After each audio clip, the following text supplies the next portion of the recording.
So nemamusasa will be the last thing we do before we leave the Nyunga Mbira behind. It has 12 changes which go like this.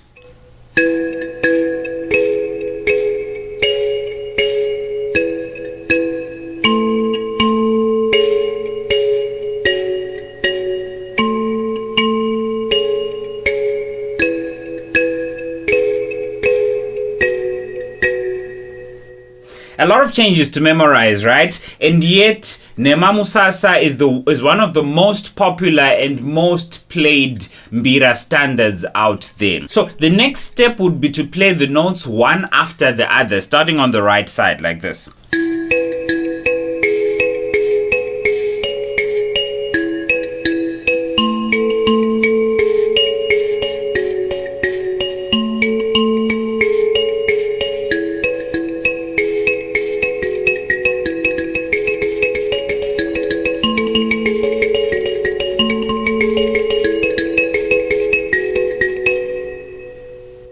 And I know this is already complicated as it is, but it can even get more complicated if we add the top row of notes, something like this.